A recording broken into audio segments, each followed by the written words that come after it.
बापू काटकर साहेब, शिवाजी काटकर साहेब, बोर्डे काका आहे का?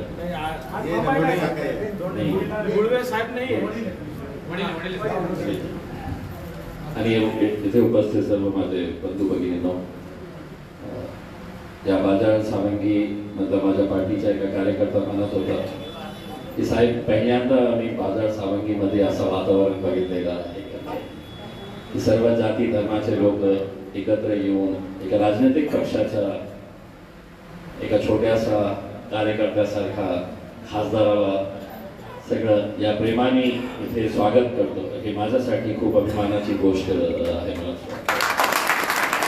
आपल्या सर्वांचा खूप खूप धन्यवाद देतो. आणि मी अनेकदा माझ्या भाषणामध्ये बोलतो की निवडणूक झाल्यानंतर कोणी आमदार म्हणून निवडून येतात, कोणी खासदार म्हणून निवडून येतात, आणि निवडून आल्यानंतर मला असं वाटतं की आपला कोणता पक्ष नसतं, कोणती जात नसतं, कोणत्या धर्म नसतं, आपण सगळ्यांसाठी काम करायला पाहिजे. हे खऱ्या अर्थाने त्याला लोकप्रतिनिधी म्हणतात. लोकांसाठी काम करणे हे आवश्यक नाही आहे की या माणसाने मला मतदान केलं का नाही, या गावातून मला किती मतदान मिळालेले आहे, या जातीच्या लोकांनी मतदान केलेले आहे का नाही केलेले आहे. असे एक अनेक एरिया आहे माझ्या शहरामध्ये. त्या एरियातले लोक आता येऊन सांगतात मला, जसा गज्जू गोडसेने सांगितलं की ते मला पाळण्यासाठी मागच्या 2019च्या निवडणुकीमध्ये जे पक्षामध्ये ते काम करत होते त्या प्रामाणिकपणे त्या पक्षाचं काम करत होते. ते त्यांची जबाबदारी होती की ज्या पक्षामध्ये ते संबंधित होते त्यांच्यासाठी काम करणं. मग विरोधात कोण आहे त्यांनी बघितलं नाही. पण दुर्दैव आहे की जेव्हा त्यांना आपल्या पक्षाची गरज पडली तर कोणीही त्यांना साथ देण्यासाठी उभे राहिले नाही. मला आजही आठवते की जेव्हा माझ्याकडे पहिल्यांदा ते आदर्श 3-4 लोक आले होते, त्यांना बघून त्यांना ऐकून मला कळालं होतं की खूप गंभीर हे प्रश्न आहे. आणि मागच्या अनेक महिन्यापासून आपण बघतच आहे की कशा प्रकारे आपण हे प्रकरण पुढे नेत आहे. आणि मला असं वाटतं की जे प्रोग्रेस झालेला आहे, जे कारवाई आतापर्यंत झालेली आहे ते समाधानकारक आहे आणि त्याचा पाठपुरावा मी सतत करत आहे. एक चिंता होती की जेलमध्ये का जेव्हा आपण एका माणसाला ठेवतो इकॉनॉमिक ऑफेन्सेस मध्ये, जेव्हा हे अशा प्रकारचं ते मर्डर केलं असेल किंवा दुसरा संगीन गुन्हा केला असेल तर त्याच्यासाठी वेगळा कायदा आहे. पण अशा प्रकारचे जेव्हा इकॉनॉमिक ऑफेन्सेस होतं, इकॉनॉमिक म्हणजे काय, जे फायनान्स आर्थिक गुन्हा जेव्हा होतो तर कोर्टाचेही नियम आहे, सुप्रीम कोर्टाचेही नियम आहे की एका विशेष काळापर्यंत आपण त्याला जेलमध्ये ठेवू शकतो, त्याचं जास्त आपण त्याला ठेवू शकत नाही. माझी चिंता एकच होती की एकदा तो माणूस बाहेर पडाला तर त्याची हिंमत वाढते की आता मी जेलमध्ये जाऊन आलेले आहे, माझं काही कोणी वाकडा करू शकत नाही. मला असं वाटतं की या आर्थिक गुन्ह्यामधलं हे पहिलं प्रकरण असणार जे डायरेक्टर्स आणि मानकापे चेअरमॅन आणि त्याचा परिवार इतके महिने जे जेलमध्ये आहे ते फक्त तुमच्या दबावामुळे आहे. कोणत्याही कोर्ट हात लावायला मला जे वकील मॅडमची नियुक्ती करण्यात आलेली आहे ते उद्या परत येणार आहे आणि तिचं म्हणणं सुद्धा असंच आहे की लोअर कोर्ट जे आहे ते खूप घाबरलेलं आहे की इतके सारे लोक आहेत, आपण कसा बेल द्यायचं. बेल मग ते काय करणार, बेल खाली रिजेक्ट झाल्यानंतर हायकोर्टामध्ये जाणार आणि हायकोर्टातून ते हायकोर्ट जनरली जे आहे ते बेल ग्रांट करून टाकतात, बेल देऊन टाकतात. कारण त्यांचं असं म्हणणं असतं की हे आर्थिक गुन्हा आहे, ते माणूस बाहेर पडल्यानंतर कमीत कमी काही प्रयत्न करून ते करतील कारण त्यांचा असा एक्सप्लेनेशन असतं. पण तरी सुद्धा इतकं महिने ते जेलमध्ये राहिलेले आहे, त्याचा सगळा परिवार जेलमध्ये राहिलेला आहे. मी त्याच्या वकिलाला सांगितलं होतं मानकापेचा की माझी इच्छा नाही आहे की तुझ्या परिवाराला, तुझ्या बायकोला, तुझ्या सूनला जेलमध्ये ठेवण्यात माझा काही हे नाही आहे. माझी इच्छा फक्त एकच आहे, माझी मागणी फक्त एकच आहे, तू आज पैसे लोकांचे परत करा. मी कोर्टाला सांगतो यांच्या वतीने की उद्या त्याला जेलमधून बाहेर काढा. मला काही देणं घेणं नाही, तुम्हालाही काही देणं घेणं नाही. आणि एक माणूस अशा प्रकारचे दर आठवड्यात महाराष्ट्राच्या कोणत्याही किंवा शहरामधून किंवा एका गावामधून मला फोन येतात किंवा लोक येऊन मला भेटतात की साहेब आम्ही या पतसंस्थेमध्ये या बँकेमध्ये पैसे टाकले होते आणि ते पैसे आता आम्हाला परत करत नाही. ते म्हणतात की पतसंस्था बुडालेली आहे. मग पतसंस्था बुडाली असेल तर याची जबाबदारी ठेवीदारांवर कशी? त्यांचा काय दोष? असं नाही आहे की कोणीतरी असं दुकान उघडतो, बोर्ड लावतो, त्याला एक लायसन्स घ्यावं लागतं, त्याला परमिशन सरकारकडून परमिशन घ्यावं लागतं आणि ते परमिशन घेतल्यानंतर, ते लायसन्स घेतल्यानंतरच ते पतसंस्था उघडू शकतो. म्हणजे याची सरकार जबाबदारी घेतो. आणि बुडाल्यानंतर 1 रुपयाचाही ना इन्शुरन्स ना काही पैसे. कमीत कमी बँक बुडाली तर 5 लाख रुपये तुम्हाला इन्शुरन्स मिळते.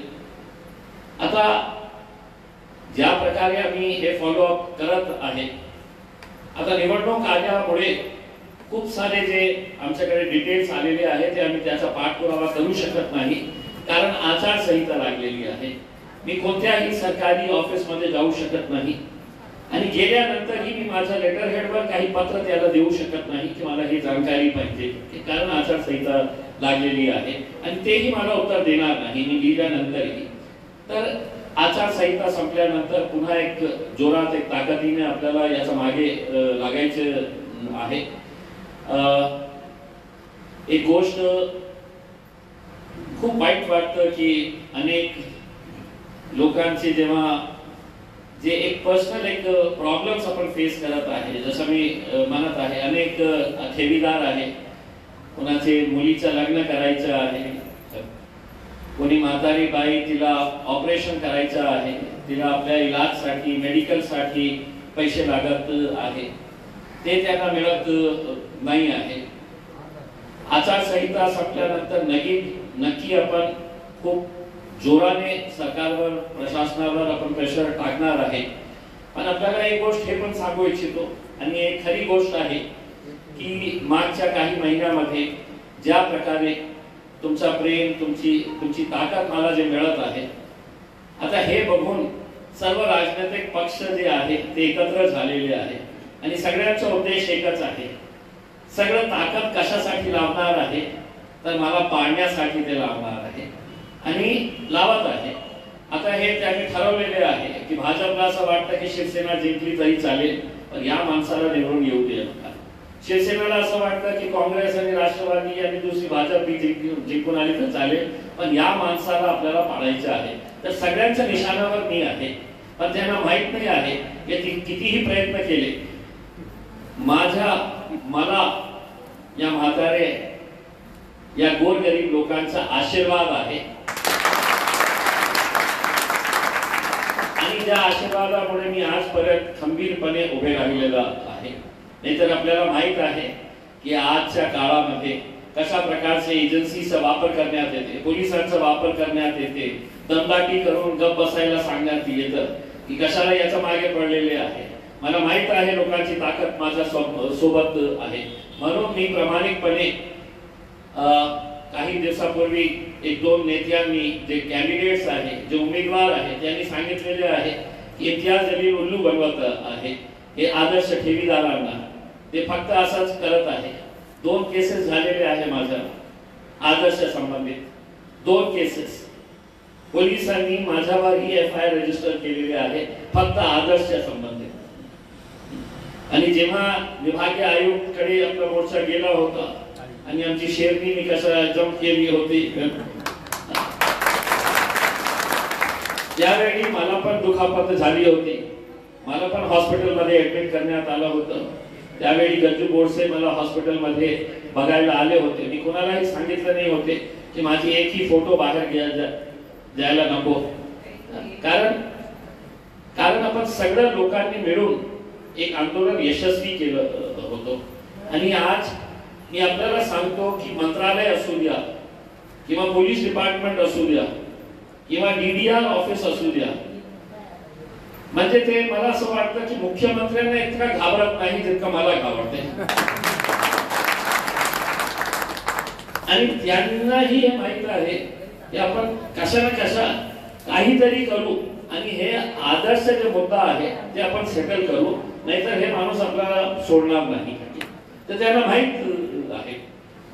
मैं सिर्फ आप लोगों से इतना विनंती करना चाहूंगा कि इलेक्शन जेव्हा येतं तर हे मराठा, मी मुसलमान, एक दलित, एक धनगर, एक OBC हेच मुद्दे घेऊन आपण निवडणूक मध्ये यायचं, जाती धर्माचा तेढ निर्माण करायचं, 5 वर्ष सत्तेचे मजे लुटायचं. मी आज 10 वर्ष झालेलं आहे मला लोकप्रतिनिधी म्हणून. 5 वर्ष मी आमदार होतो, 5 वर्ष खासदार होतो. मी सगळ्यांना चॅलेंज करतो, माझ्या विरोध्यांना मी चॅलेंज करतो. 10 वर्षामध्ये तुम्ही एक असा प्रकरण दाखवा की मी जातीचा मुद्दा घेतलेला आहे, धर्माचा मुद्दा घेतलेला आहे, मी कुणासाठी भांडत आहे, कुणासाठी लढत आहे. मलाही माहित आहे की आज धनगर समाजाचं मत सगळ्यांना पाहिजे, पण त्यांना इन्साफ नको, त्यांना न्याय नको. मराठा समाजाचे का नेते कमी आहे का? महाराष्ट्रामध्ये मुख्यमंत्री, मंत्री, किती मंत्री आहे, किती मुख्यमंत्री आहे, पण दिलं का त्यांना न्याय? फक्त कमिटी तयार करायची, 6 महिने द्या, 6 महिन्याच्या नंतर दुसरी कमिटी तयार करायची आणि असंच टाइमपास करून टाकायचं. मग मी बोललो लोकसभेमध्ये बोलणारा, आणि मला माहित आहे की जेव्हा मी धनगर समाजाच्या बाबतीत बोललो तर सरकारवर इतका दबाव आलेला आहे आता या माणसाने जे बोललेलं आहे. म्हणजे धनगर महाराष्ट्रामध्ये धनगर आहे तर त्यांना जे सुविधा मिळायची तर सुविधा मिळणार नाही. तोच धनगर दुसऱ्या राज्यामध्ये असेल तर त्यातला ते सर्व सुविधा मिळणार आहे, कारण तिथे त्यांना धनगर नाही म्हणे, त्यांना धनगड.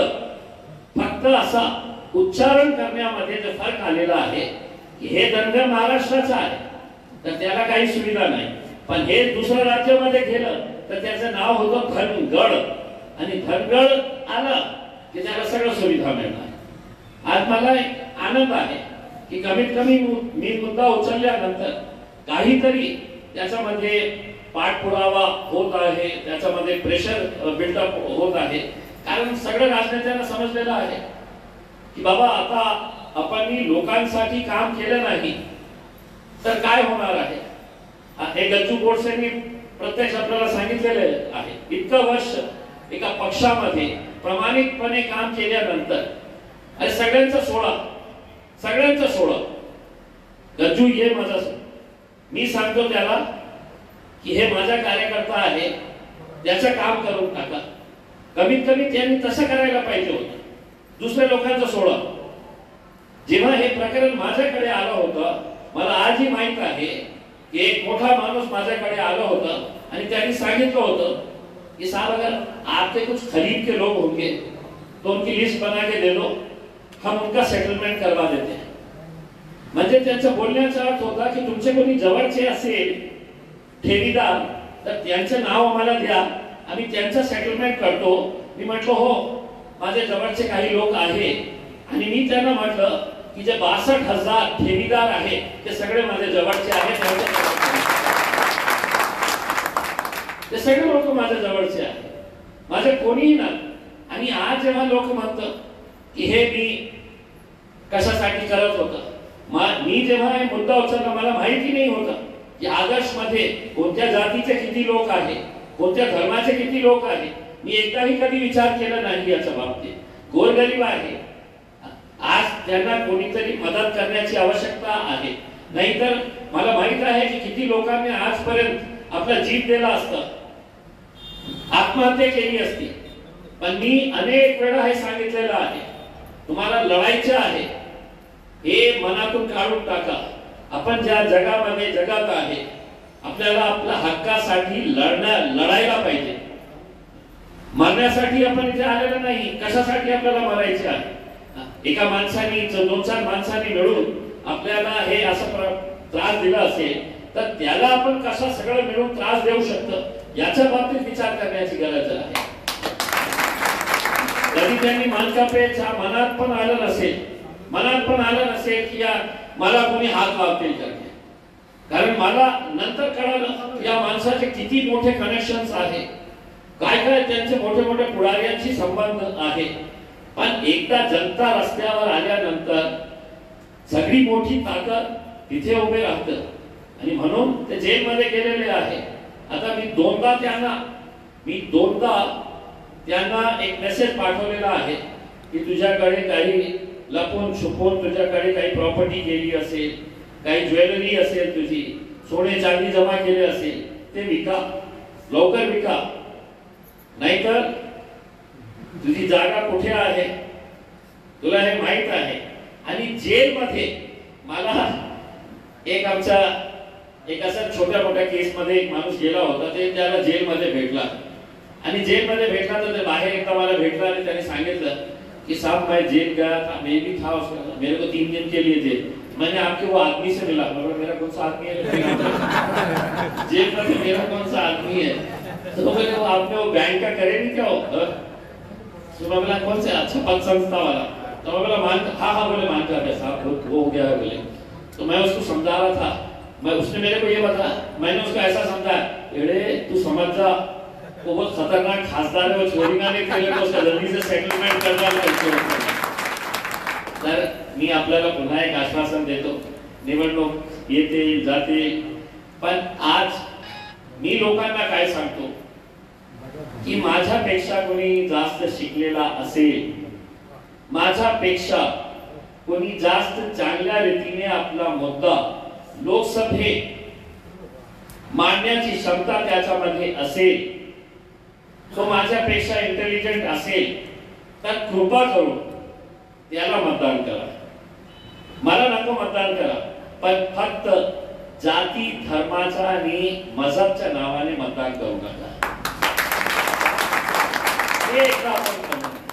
कारण निवडणूक आली की जाती धर्माचा पुन्हा पुन्हा तेच विष पेरायचं, निवडून यायचं आणि 5 वर्ष कोणीही आपल्याला बघायला तयार नाही आहे. मी कमीत कमी मागच्या 5 वर्षामध्ये जे काम केलेलं आहे मी असे तोंडी सांगणार नाही. मी 2 दिवसानंतर एक पुस्तक काढलेलं आहे, त्या पुस्तकामध्ये एक पिक्चर सोबत, फोटोग्राफ सोबत मी त्या पुस्तकामध्ये मागच्या 5 वर्षामध्ये मी काय काम केलेलं आहे ते त्याचे एक उदाहरण म्हणून सांगतो.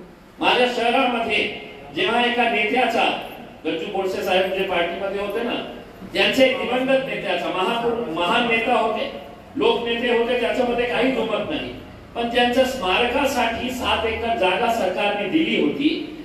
200 बेडचं हॉस्पिटल आपल्याला बांधायचं होतं, केंद्र सरकारकडून आम्ही पैसे आणले होते सगळे, आणि सरकारी जमीन त्याच्यासाठी उपलब्ध नाही होती. म्हणजे एका साइडला तुम्ही तुमच्या एका दिवंगत नेत्याच्या स्मारकासाठी सरकारी जमीन देतो आणि एका हॉस्पिटलचे गोरगरिबांचा फायद्यासाठी ते उभे करणार होतो, आम्ही तयार करणार होतो, त्याच्यासाठी जागा नाही. मी खूप भांडण केले, खूप फॉलोअप केलं, कोणीही द्यायला तयार नाही. मग मी हायकोर्टामध्ये, बंबई हायकोर्टामध्ये मी एक जनहित याचिका फाईल केली आणि कोर्टाला हे सांगितलं की माझ्या शहराला, माझ्या जिल्ह्याला एक हॉस्पिटलची आवश्यकता आहे, स्मारकाची आवश्यकता नाही. तर ज्या ठिकाणी ते स्मारक उभे राहणार होतो, आज त्याच ठिकाणी 400 बेडचा सरकारी हॉस्पिटलचं काम सुरू आहे. 400 बेडचा. मी आज खासदार आहे, मला माहित नाही आहे की उद्या मी खासदार आहे, राहणार नाही राहणार मला माहित नाही, पण ते हॉस्पिटल चा फायदा सगळ्यात जास्त कोणाला होणार? ज्यांच्याकडे पैसे नाही आहे की प्रायव्हेट हॉस्पिटल मध्ये जाऊन आपण आपले इलाज करू शकेल. गोरगरिबांसाठी ते 400 बेडचं हॉस्पिटल. आणि समजा मला तुमच्या आशीर्वादाने मला पुन्हा खासदार होण्याची संधी मिळाली तर येणाऱ्या वर्षाच्या ऑक्टोबर महिन्यामध्ये ते 400 बेडच्या सरकारी हॉस्पिटलचं उद्घाटन माझ्या हातात होईल. तर तो ये उम्मीद करते हैं एक बार फिर से मैं तमाम जितने भी यहाँ पे लोग आए हुए हैं आप सभी लोगों का मैं धन्यवाद देता हूँ। दुसरे म्हणजे जे आदर्श जे प्रकरण आहे, मी लॉयर नाही आहे, मी वकील नाही आहे, माझ्याकडे लॉची एकही डिग्री नाही आहे। मग आदर्श प्रकरण जेव्हा मी जनहित याचिका फाईल केली तर मी निर्णय घेतला की या प्रकरणामध्ये मी एक वकील लावणार नाही, मी स्वतः हायकोर्टामध्ये उभे राहून हे केस लढणार। मग त्याची एक प्रक्रिया आहे। प्रक्रिया काय आहे की तुम्ही खासदार असो कोणीही असो तुम्हाला अप्लाय करावा लागतं हायकोर्टाला की हे केस मी एक सामान्य माणूस म्हणून हे केस स्वतः लढायचे आहे। मग माझा इंटरव्ह्यू होता, 2 रजिस्ट्रार समोर मोठे मोठे जे हायकोर्टाचे अधिकारी असते त्यांच्या समोर मला जावं लागतं आणि ते मला प्रश्न विचारतात की तुम्ही कशाला स्वतः हे केस लढायचे आहे, तुम्ही एक लॉयर का नाही अपॉइंट करत, एक वकील का नाही अपॉइंट करत। मी जेव्हा त्यांच्या समोर गेलो इंटरव्ह्यू साठी तर मी त्यांना सांगितलं की मी मोठा वकील लावू शकतो, पण दररोज माझ्याकडे जे आदर्शचे ठेवीदाराचे एक एक माणसाचे प्रकरण माझ्या समोर जेव्हा येतं तर मला माहित आहे की ते वकील इतक्या चांगल्या प्रकारे ते हायकोर्टासमोर मांडू शकत नाही जितक्या चांगल्या रीतीने मी मांडू शकणार आहे। कारण मी प्रत्यक्ष लोकांना भेटलेले आहे, त्यांची अवस्था काय आहे, कशा प्रकारे ते त्रास सहन करतात। पैसे पडलेले आहे पतसंस्थामध्ये, मुलीचं लग्न करायचं आहे, एका युवतीला सीए करायचे आहे, फीस कुठून आणणार, बाप रिक्षा चालवतो, संतोष नावाचा ज्याला कॅन्सर झालेला आहे, तिची आईला मी काय सांगू, की तिचे 20 लाख रुपये पडलेले आहे, मुलाला वाचवण्यासाठी 4.5 लाख रुपयाची आवश्यकता आहे, कारण लवकरात लवकर त्याचं ऑपरेशन करायचं आहे। मी काय सांगणार तिला की मरू द्या तुझ्या मुलाला, काय सांगणार तुम्ही सांगा मला। मग मी हायकोर्टाच्या समोर हे मांडलं, मी हायकोर्टाला सांगितलं की हायकोर्ट तुम्ही मला सांगा की ती आईला मी काय उत्तर देऊ, ती माझ्याकडे येते, रडती माझ्याकडे येऊ की माझ्या मुलाला वाचवण्यासाठी कमीत कमी ते माझे 20 लाख रुपये पडलेले आहे, त्याच्यापैकी कमीत कमी 4.5 लाख रुपये द्या तर माझ्या मुलाचं मी ऑपरेशन करू शकतो। एक एक माणसाची काय अवस्था आहे मला माहित आहे आणि हे खरं बोललेले आहे। आज भारतीय जनता पार्टीचे 2 मंत्री होते, माझ्या जिल्ह्यातले 6 मंत्री आहेत, एक सरकार मंत्री होता, एक केंद्रातला फायनान्स मिनिस्टर आहे, हे सगळे डिपार्टमेंट जे आहे ते त्यांच्या इत्यादीत येतं। एका दिवसामध्ये प्रकरण हँडल केले असते, पण त्यांना माहित आहे आम्ही नाही केलं तरी चालेल, कारण निवडणुकीच्या वेळी आम्ही जाऊन आम्हाला जे काम चांगल्या पद्धतीने येतं की हे हिंदू आहे हे मुसलमान आहे, हे हिंदू आहे हे मुसलमान आहे, हे जाती धर्मामध्ये तेढ निर्माण करायचं, निवडणूक जिंकायचं आणि संपलं। हे अनेक वर्षापासून सुरू होतं, पण मी तसं काही करणार नाही। तुम्ही मला मतदान द्या नाही द्या, मी प्रामाणिकपणे पुन्हा तुम्हाला सांगतो, ज्या ताकदीने आज इम्तियाज जलील तुमच्या समोर उभे आहे, उद्या मी खासदार नाही राहिला तरी तितकंच ताकदीने मी तुमच्या सोबत राहणार आहे, हे मी तुम्हाला ग्वाही देतो। जय हिंद, जय महाराष्ट्र।